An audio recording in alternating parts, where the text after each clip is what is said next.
आजच्या या व्हिडिओमध्ये आपण पाहणार आहोत सर्कल या चॅप्टर मधलं थेरम ऑफ टचिंग सर्कल्स म्हणजे स्पर्शवर्तुळांचं प्रमेय याच्यावरची एक्स्ट्रा असणारी एक दोन तीन उदाहरणं आहेत. ती दोन तीन उदाहरणं आपण पाहणार आहोत एक्स्ट्राची. खरं वास्तविक पाहता हे एक्स्ट्रा एक्झाम्पल तुम्ही सोडवायला पाहिजे, परंतु बाळांनो थोडंसं विचार करता जरा मार्गदर्शन ही खूप महत्वाचं आहे. आता हे एक्स्ट्रा उदाहरणं कोणते बघा काय दिलेले उदाहरण. To circles with centres A and B touches externally to each other. A व B केंद्र असणारे वर्तुळ ही परस्परांना बाहेरून स्पर्श करतात. A third circle means a circle with center C touches to both the circles externally. एक C केंद्र असलेलं वर्तुळ आहे, ते सुद्धा वर्तुळ त्या दोन्ही वर्तुळांना काय करते तर बाहेरून स्पर्श करते, बाह्य स्पर्शी वर्तुळ आहे. बघा suppose AB equal to 3 cm, BC equal to 3 cm and AC equal to 4 cm. Then find the radii of each circle. उदाहरण लिहून घ्यावा. Two circles with centers A and B touching externally and a circle with center C touches both externally. A आणि B केंद्र असणारी वर्तुळ परस्परांना बाह्यस्पर्शी दोन वर्तुळ आहेत, तर C केंद्र असणारं वर्तुळ या दोन्ही वर्तुळांना बाहेरून स्पर्श करते. सपोज समजा AB बरोबर 3 सेंटीमीटर, BC बरोबर 3 सेंटीमीटर आणि CA बरोबर 4 सेंटीमीटर असेल तर then find the radius of each circle. तर प्रत्येक वर्तुळाची त्रिज्या ठरवा. उदाहरण लिहून घेतलं असेल एक्स्ट्राचं. आपण आता त्याला अनुसरून आकृती काढूया. बघा मी इथं एक हे A केंद्र असणारं वर्तुळ काढतोय. थोडस भाग जो आहे तुम्हाला माहित आहे म्हणून माझी आकृती कशी आकृती तुम्ही का तर कुठे तरी डोळ्यापुढे तुमच्या आकृती पाहिजे म्हणून त्या आकृतीला मार्क्स नाही बघा, परंतु त्या आकृती आपल्या डोळ्यासमोर पाहिजे म्हणून मी इथे एक आकृती काढतोय. बघा आता मी हे C केंद्र असणारं वर्तुळ काढलं. आता तुम्ही म्हणाल सर B का शोधलं तुम्ही? त्याच्या पाठीमागचं कारण असं की B केंद्र असणारं जे वर्तुळ आहे, एक मिनिट मी हे अगोदर पूर्ण करतो तुम्हाला बोलतो बाळा. जरा तुम्ही जर बघितलं तर थोडस आकृतीमध्ये थोडासा फरक दिसेल तुम्हाला. एक म्हणजे A आणि हे B केंद्र असणारं वर्तुळ आहे. बघा हे A केंद्र असणारं वर्तुळ आहे, हे C केंद्र असणारं वर्तुळ आहे आणि हे B केंद्र असणारं वर्तुळ आहे. आता तुम्ही म्हणाल सर हे B केंद्र असणारं वर्तुळ लहान का काढलं? ते लहान येते ते तुम्हाला माहित आहे. बाळांनो एक साधा भाग आहे, जरा थोडासा विचार करूया. ह्या A आणि B मधलं जे अंतर आहे, B आणि C मधलं जे अंतर आहे हे दोन्ही अंतर समान आहे आणि A आणि C मधलं अंतर जे आहे ते 4 सेंटीमीटर आहे. हे 4 आहे म्हणजे हे अंतर जास्त आहे. हे अंतर कसं आहे? जास्त. आणि हे अंतर काय आहे? लहान आहे. म्हणजे याचा अर्थ यापैकी एक वर्तुळ लहान असणार आहे. म्हणजे ते कोणतं A किंवा C असू शकणार नाही. तर लहान वर्तुळ असेल तर ते कोणतं असणार आहे? बरोबर B केंद्र असणारं वर्तुळ असणार आहे. बरोबर बरोबर. मग आता आपण असं समजूया की हे 3 सेंटीमीटर ABD दिले. मी आता इथं आपल्याला त्रिज्या मानाव्या लागतील बाबा. आपण त्रिज्या मानूया, सॉरी त्याच्या त्रिज्या मानूया आणि मग आपण इथं त्याचा थोडक्यात सोडवायचा प्रयत्न करूया. बघा आता लेट समजा radius of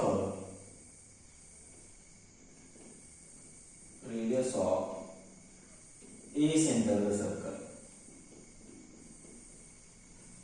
A center the circle equal to R1 centimeter. A केंद्र वर्तुळाची त्रिज्या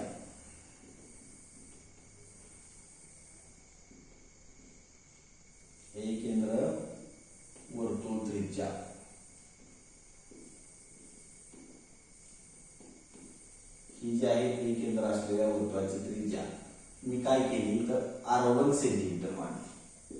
आता डायग्राम बघूया. आता ए केंद्र असणारं हे वर्तुळ आहे, हे ह्याची त्रिज्या म्हणजे इथून इथपर्यंतचा भाग आहे तो R1 आहे. म्हणजे इथून इथपर्यंतचा दोन त्रिज्या असणार आहेत. हा सुद्धा भाग काय असणार आहे R1 असणार आहे. लक्षात आलं? इथपर्यंतचा आणि इथपर्यंत, बरोबर आहे. रेडियस ऑफ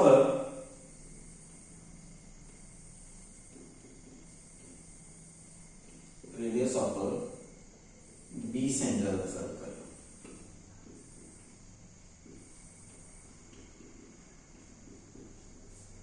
बी केंद्र वर्तुळाची त्रिज्या,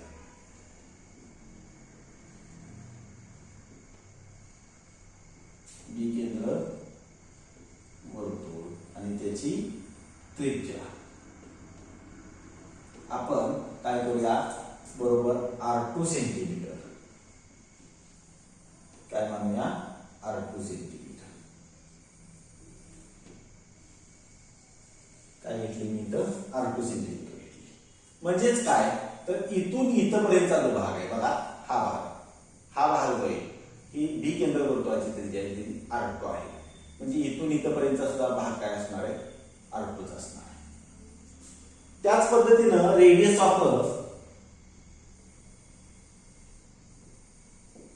of C centre circle,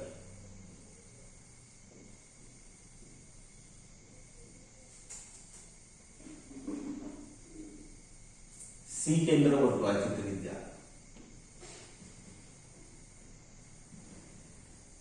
C केंद्र वर्तुळ आणि त्याची त्रिज्या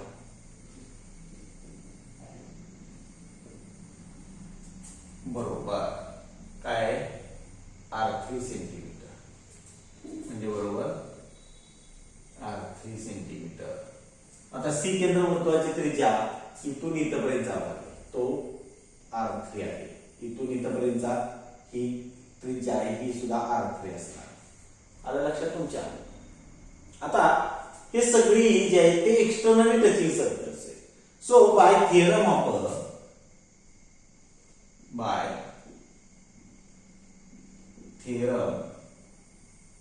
टचिंग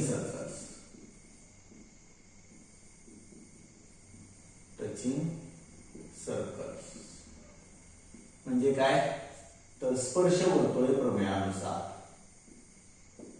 स्पर्श वर्तुळे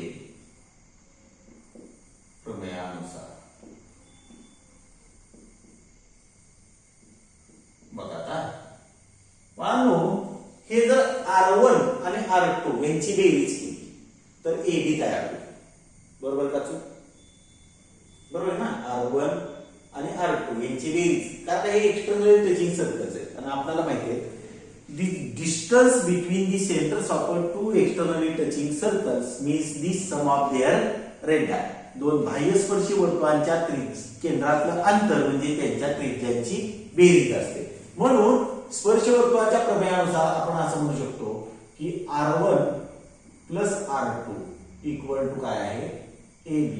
so R1 plus R2 equal to AB किती दिले 3 centimetre. This is the statement number 1.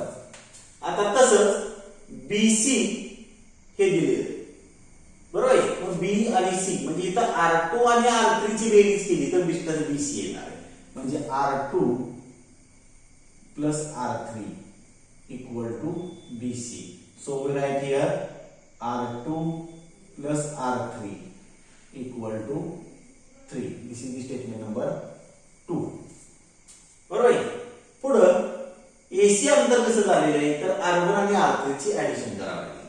म्हणजे R1 plus R3 equal to CA. त्यांनी CA म्हटले बरोबर ना. म्हणजे R1 so R1 plus R3 equal to CA equal to 4. This is the statement number 3. आता बघा हे तीनही स्टेटमेंट आहेत ते linear equation in two variables आहेत. दोन चलातली रेषीय समीकरण आणि ही आपल्याला जर सोडवायची असतील, दोन चलातली रेषीय समीकरण जर सोडवायची असतील तर काहीतरी ही तिन्ही समीकरण काय कसं सोडवता येईल जरा विचार करा. येईल का सोडवतो तुम्हाला? बरं चला आता मी एक आयडिया सांगतो. ह्या तिन्ही इक्वेशनचे ऍडिशन करूया. म्हणजे इक्वेशन नंबर 1 प्लस 2 प्लस 3. आता तुम्ही प्रश्न विचारणार आहे मला, सहज ऍडिशन का करायची यांची? कारण तिथं एक R1 हे व्हेरिएबल जर बघितलं तर ह्यात सुद्धा आलेले आहे आणि तिसऱ्या इक्वेशन मध्ये पण आलेले. R2 हे व्हेरिएबल 1 मध्ये पण आलेले आहे आणि 2 मध्ये पण आलेले आणि R3 हे व्हेरिएबल हे 2 मध्ये आणि 3 मध्ये आलेले. म्हणजे तिन्ही व्हेरिएबल जर एकत्र केली तर ऍडिशन कशी होईल? हे R1 प्लस R1 म्हणजे इक्वेशन नंबर 1 मधलं R1 आणि इक्वेशन नंबर 3 मधलं R1 हे दोघांची बेरीज जर केली तर काय येणार आहे? 2R1 येईल. बरोबर आहे? याच पद्धतीनं त्या पहिल्याच इक्वेशन मधले R2 आणि दुसऱ्या इक्वेशन मधला R2 म्हणजे R2 प्लस R2 म्हणजे काय येणार? 2R2. बरोबर आहे? पुढं दुसऱ्या इक्वेशन मधलं R3 आणि तिसऱ्या इक्वेशन मधलं R3 म्हणजे काय आलं? 2R3. आता या तिघांची बेरीज 3 प्लस 3 प्लस 4 म्हणजे किती आलं? 10 आलं. किती आलं? 10 आलं. आता प्रत्येकाला डिवायडिंग, प्रत्येकाला 2 भाग जाईल बघा. Dividing each term by 2. प्रत्येक पदास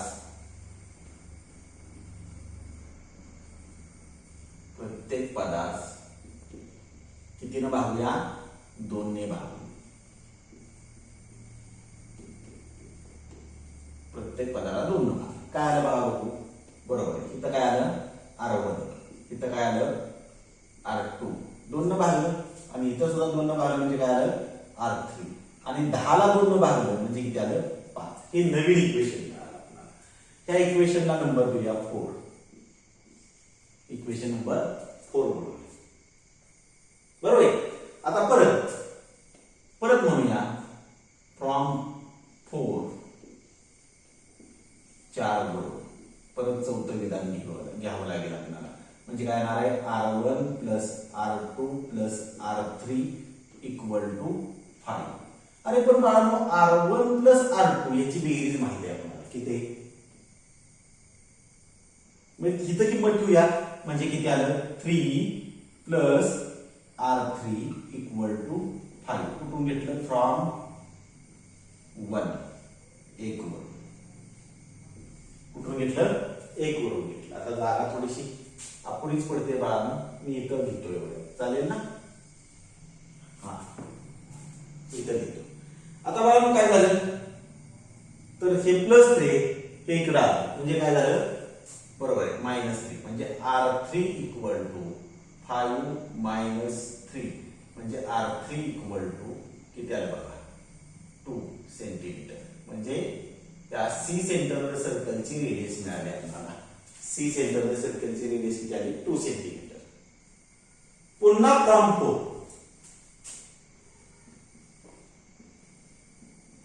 4 बरोबर आहे. काय? R1 plus R2 plus R3 equal to 5.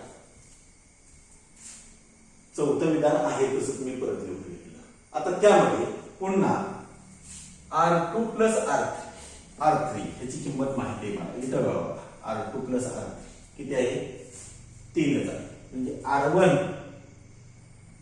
Plus 3 equal to 5 म्हणजेच R1 इक्वल टू 5 मायनस 3 म्हणजे R1 इक्वल टू किती आलं? पुन्हा किती आलं? 2 सेंटीमीटर. म्हणजे ए सेंटर सर्कल जे आहे हे त्याची रेडियस R1 बरोबर किती आली? 2 सेंटीमीटर आहे. बरोबर आहे. आता पुढं पुन्हा म्हणूया फ्रॉम 4 4 काय आलं? R1 plus R2 plus R3 equal to 5. आता R1 प्लस R3 त्याची किंमत किती आहे? R1 प्लस R3 किती आहे? 4 म्हणजे 4 प्लस R2 इक्वल टू 5. हे कुठून घेतलं? हे लिहायचं राहिलं माझं पण फ्रॉम 3 वर. इथं कुठून घेतलं? फ्रॉम 2 2 बरोबर. म्हणजेच काय आहे बघा आता R2 इक्वल टू 5 मायनस 4 म्हणजे R2 इक्वल टू किती आलं बरोबर 1 सेंटीमीटर. R2 बरोबर किती आलं 1 सेंटीमीटर. म्हणजेच परत इथं आपल्याला फायनल आन्सर लिहावं लागेल.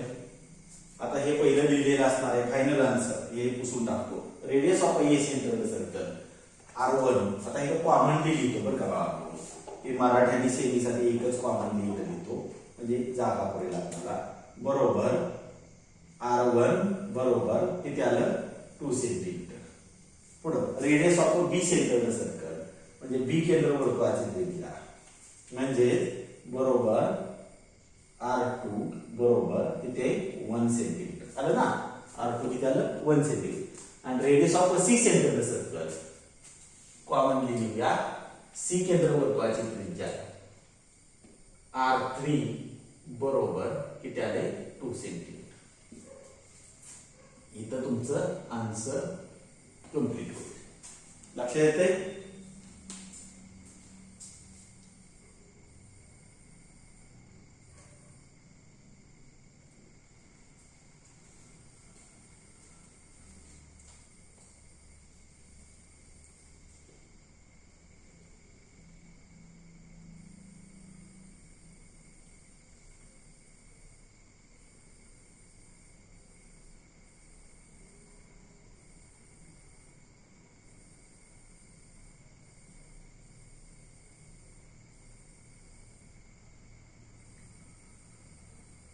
चला आता पुढचं एक्झाम्पल बघूया.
3 congruent circles.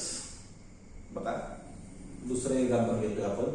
3 congruent circles with centers A, B and C and with radius 5 cm each touch each other in point D, E, F as shown in figure.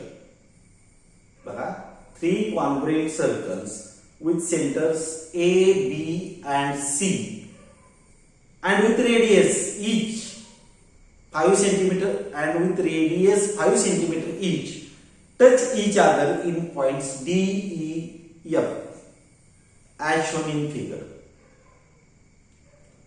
A, B व C केंद्र असणारी आणि प्रत्येकी 5 centimetre त्रिज्या असणारी A, B व C केंद्र आणि प्रत्येकी 5 सेंटीमीटर त्रिज्या असलेली 3 वर्तुळे परस्परांना आकृतीत दर्शवल्याप्रमाणे स्पर्श करतात. तर पहिला प्रश्न काय विचार 2 प्रश्न आहेत बघा. Question number 1 what is the perimeter of triangle ABC. तर त्रिकोण एबीसी ची परिमिती किती हा पहिला प्रश्न. दुसरा what is the length of a side D of triangle DEF. What is the length of a side D of triangle DEF. तर त्रिकोण डीईएफ च्या बाजू डी ची लांबी किती. बघा मी आता डायग्राम काढतो. तुम्ही तोंडी सुद्धा सांगू शकाल याचा पेरिमीटर काय येतो. मी डायग्राम काढतो. हे तीनही सर्कल्स जे ती कॉन्ग्रुएंट आहेत, म्हणजे तिन्हीच्या रेडियस जे त्या इक्वल आहेत.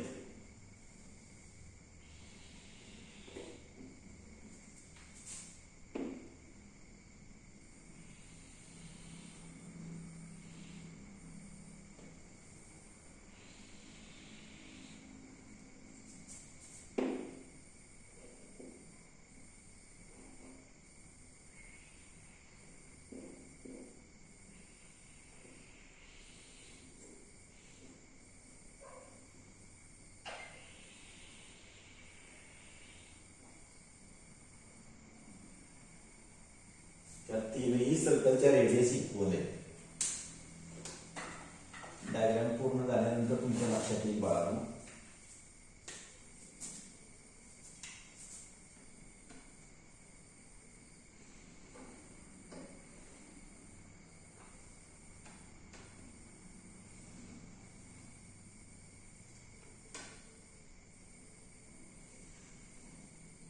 बघा, हे ए सेंटरल सर्कल आहे, हे बी सेंटरल सर्कल आहे आणि हे सी सेंटरल सर्कल आहे. हे डी इथं ई आणि एफ पॉइंट मध्ये टच करतात. थोडस बाळांनो इथं जर बघितलं तर थोडस डीई ची लेंथ काढायची आहे. म्हणजे मला इथे थोडस कन्स्ट्रक्शन करावं लागणार आहे, परंतु ते कन्स्ट्रक्शन मी नंतर लिहितो. पहिला भाग असा की या प्रत्येकाची त्रिज्या जी आहे, या प्रत्येक सर्कलची रेडियस आहे ती 5 सेंटीमीटर आहे. म्हणजे हे 5 आहे, म्हणजे एडी 5 आहे, तर बीडी सुद्धा 5 आहे, बीई सुद्धा 5 असणार आहे, सीई सुद्धा 5 असणार आहे, सीएफ सुद्धा 5 असणार आहे आणि एएफ सुद्धा किती असणार आहे, 5 असणार आहे. मग आता मला सांगा याचा पेरिमीटर म्हणजे ह्या सगळ्या सेगमेंटची काय करायला लागेल, ऍडिशन. पण तसं करून चालणार नाही बाळांनो. उत्तर बरोबर येईल. उत्तर तुमचं 5 अधिक 5 10, 5 15, 5 20, 5 25, 5 30 म्हणजे पेरिमीटर 30 सेंटीमीटर झाला. हे तोंडी उत्तर काढता येते बाळांनो. परंतु असं म्हणजे बोर्डाच्या नियमानुसार जर म्हटलं तर थोडंसं आपल्याला विश्लेषणात्मक उत्तर देणं गरजेचं आहे. आता याला कन्स्ट्रक्शन करावं लागणार आहे, कारण डीई ची लेंथ काढायची. म्हणून इथं कन्स्ट्रक्शन जो भाग आहे तो त्या मुद्द्याला मी घेतो, म्हणजे रचना. आता पहिल्याच आपण सोल्युशन लिहिणार आहे. पहिल्याच्या सोल्युशन मध्ये हे 2 सर्कल आहेत, हे एक्सटर्नली टच आहेत, बरोबर आहे. म्हणजे by theorem of a touching circle in figure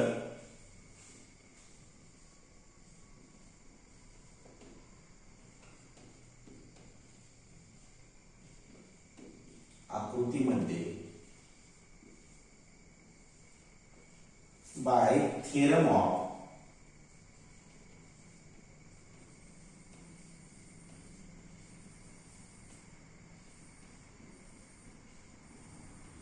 touching circle म्हणजे स्पर्श वर्तुळाच्या प्रमेयानुसार, स्पर्श वर्तुळे प्रमेयानुसार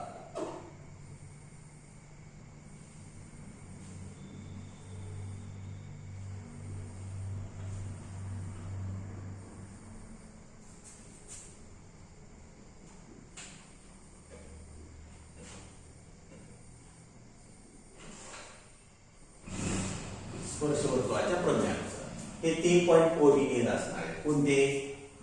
ए डॅश, डी डॅश, बी. हे 3 बिंदू जे आहेत, हे 3 बिंदू कोलिनियर असणार. आपल्याला माहिती आहे काय थिअरम ऑफ टचिंग सर्कल सांगतं?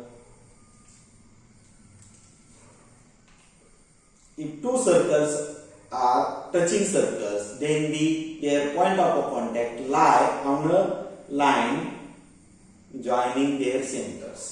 म्हणजे 2 वर्तुळ जर स्पर्श वर्तुळ असतील तर त्या स्पर्श वर्तुळांचा केंद्रबिंदू स्पर्शबिंदू हा त्यांच्या केंद्रांना जोडणाऱ्या रेषेवर असतो. म्हणजे हे 3 बिंदू कोलिनियर आहेत. कुठले? ए, डी आणि बी हे 3 पॉइंट कोलिनियर आहेत, बरोबर आहे. मग म्हणून A dash D dash B म्हणतात. कशानुसार? By theorem of touching circle, स्पर्श वर्तुळे प्रमेयानुसार. मग काय झालं? सो एडी किंवा AB म्हणूया, AB equal to AD plus BD. आता AD किती आहे? 5 आहे.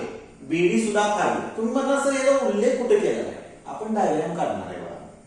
कारण कन्स्ट्रक्शन दुसऱ्याचं उत्तर काढण्यासाठी आपल्याला हे डायग्राम काढणं गरजेचं आहे. मग त्यात कन्स्ट्रक्शन करणं गरजेचं आहे का? कन्स्ट्रक्शन करायचं म्हणजे डायग्राम काढणं. मग डायग्राम मध्ये आम्ही 5 लिहिलेले तेच किमती आपण इथे लिहूया. म्हणजे AB बरोबर काय ना 5 अधिक 5 म्हणजेच AB बरोबर किती आलं? बरोबर आहे 10 सेंटीमीटर. आता जर AB 10 येत असेल तर BC काय फरक पडणार आहे का? नाही. म्हणून इथं म्हणूया similarly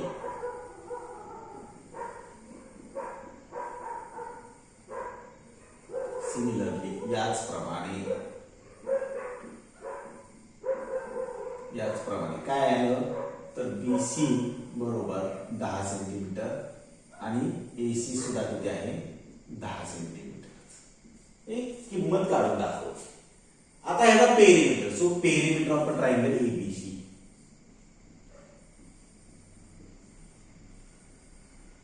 perimeter of triangle ABC, त्रिकोण ABC ची परिमिती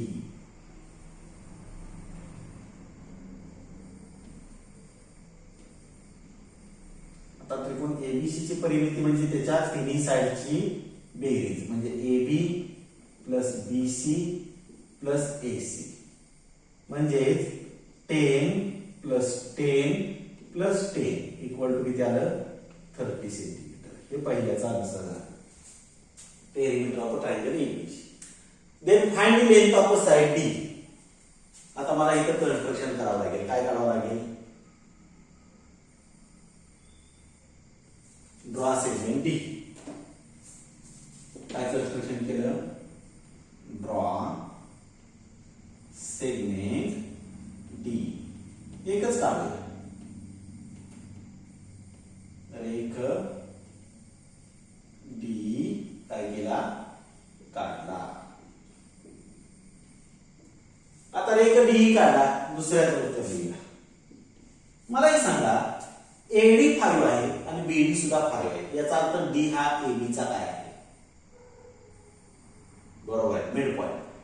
इथं BE 5 आहे आणि CE सुद्धा 5 आहे म्हणजे E हा BC चा काय आहे?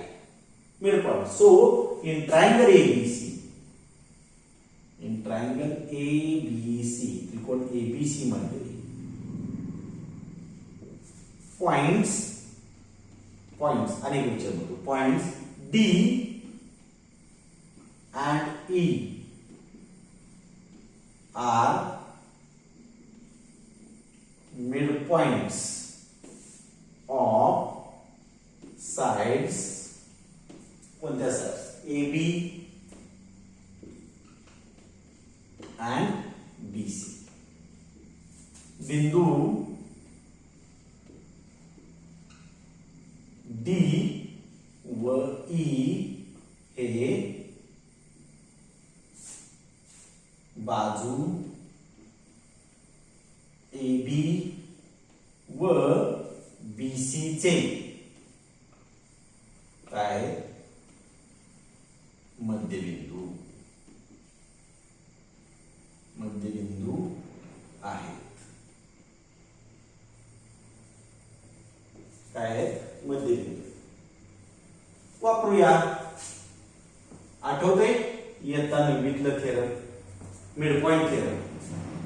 काय मिड पॉइंट थेरम? बघा बघू. मिड पॉइंट थेरम आठवतंय का? 9वीतलं. A segment joining the two sides of a triangle is always parallel to the third side and its length is a half of the third side. त्रिकोणाच्या दोन बाजूंच्या मध्यबिंदूंना जोडणारा रेषाखंड त्याच्या तिसऱ्या बाजूला समांतर असतो आणि त्याची लांबी तिसऱ्या बाजूच्या निमपट असते. सो बाय थेरम ऑफ किंवा बाय मिड पॉइंट थेरम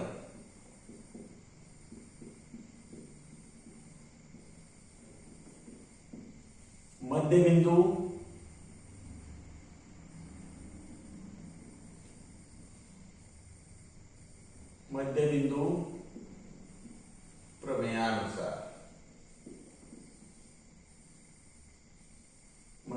न्यूटनच्या प्रमेयानुसार त्या डीईची लेंथ हाफ असणार आहे कुणाच्या एसीच्या. एसी किती आलं हो 10 आहे. So DE equal to 1/2 into 10 म्हणजे डीई इक्वल टू किती आला बघा 5 सेंटीमीटर. डीई ची लेंथ किती आली 5 सेंटीमीटर. आलं लक्षात. तुम्हाला मिडपॉइंट थेरमची डेफिनेशन पाहिजे असेल तर तुम्ही वर समासात लिहून घ्या. सांगू मिडपॉइंट थेरमची डेफिनेशन वर समासात लिहून घ्या. वरचा समास असतो ना वर पट्टी एक शिल्लक राहते तिथं काय a segment joining the two sides of a triangle is always parallel to third side and length of it is a half of a third side. त्रिकोणाच्या दोन बाजूंच्या मध्यबिंदूंना जोडणारा रेषाखंड तिसऱ्या बाजूला समांतर असतो व त्याची लांबी तिसऱ्या बाजूच्या निमपट असते. बरोबर आहे. ही व्याख्या लिहा वर आणि हे उदाहरण लिहून सोडून घ्या. फारसं कठीण आहे असं नाही. येण्यासारखं उदाहरण आहे. बरोबर आहे.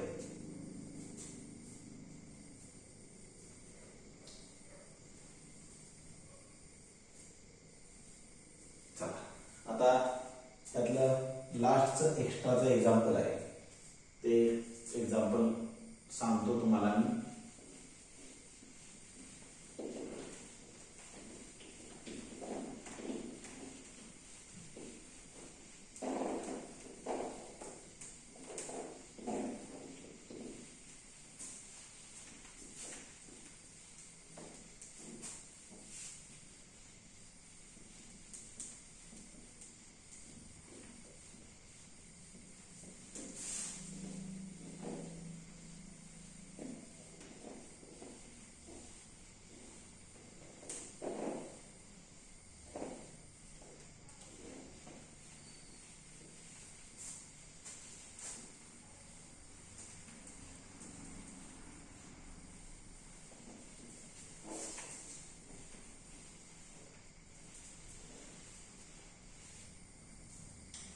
बघा एक लास्टचं एक्झाम्पल आहे. लिहून घेताय. A circle of radius 2 centimetre touches a circle with radius of radius 10 centimetre. लिहिताय. A circle of a radius 2 centimetre touches a circle of radius 10 centimetre internally. Determine the length of a tangent segment. Determine the length of a tangent segment drawn through the center of the larger circle.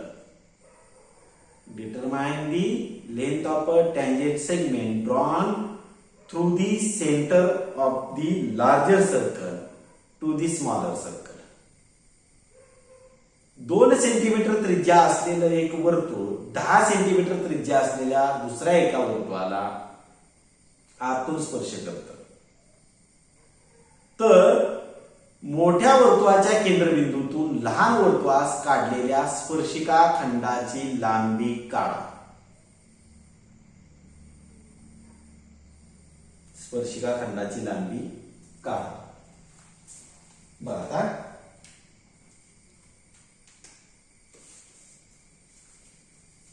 एक 2 centimetre त्रिज्येचं वर्तुळ काढूया.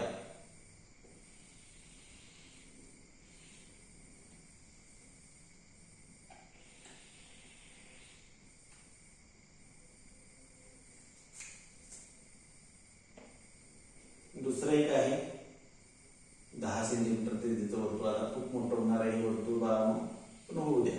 काय फारसं याला उत्तर मोठं आहे असं नाही, पण तुमच्या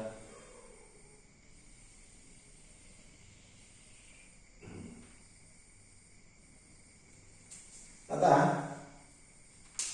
समजा हे ए सेंटरला सर्कल आहे आणि हे बी सेंटरला सर्कल आहे. हे सी पॉइंट मध्ये टच होत आहे. आता बी सेंटरला सर्कल हे मोठं सर्कल आहे. ह्या मोठ्या वर्तुळाच्या सेंटर मधून ह्या लहान सर्कलला एक टँजेंट काढली. कुठली? ही डी. बीडी हा टँजेंट सेगमेंट आहे. तर ह्या बीडीची लेंथ काढायला सांगितली. आता बघा तिथं कन्स्ट्रक्शन करावं लागेल. ड्रॉ सेगमेंट एसी आणि बीसी. आता हे दोन्ही एकच असणार आहेत, परंतु ड्रॉ सेगमेंट एसी बीसी आणि कुठला? एडी हा सेगमेंट करावा लागेल. बरोबर आहे.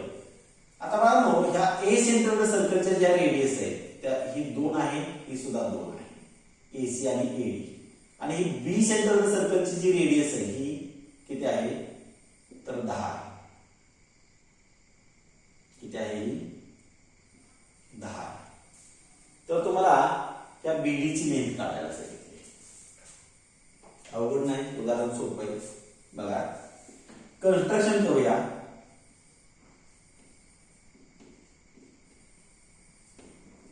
काय कन्स्ट्रक्शन केलं? Draw segment. कुठलं सेगमेंट? एसी, एडी आणि बीसी. म्हणजे रचना काय केली? रेख एसी, एडी व बीसी काय केले?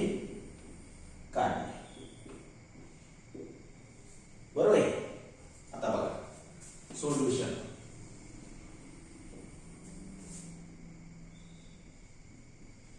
उत्तर in A centre circle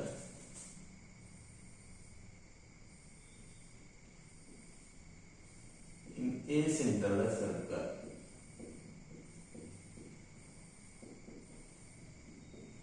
A केंद्र वर्तुळात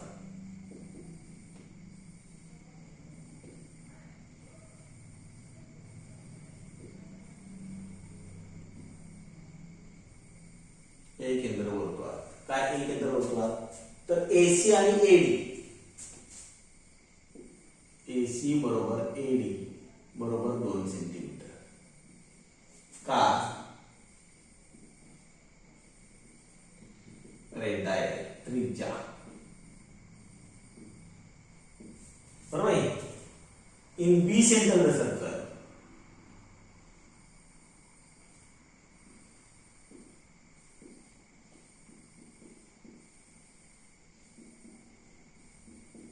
बी केंद्र वर्तुळात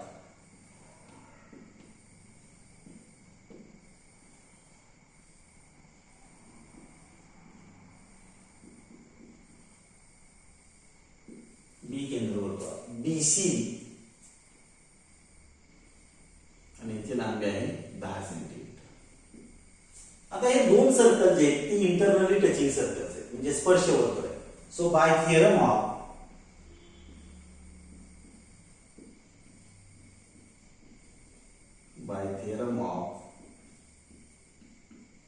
टचिंग सर्कल्स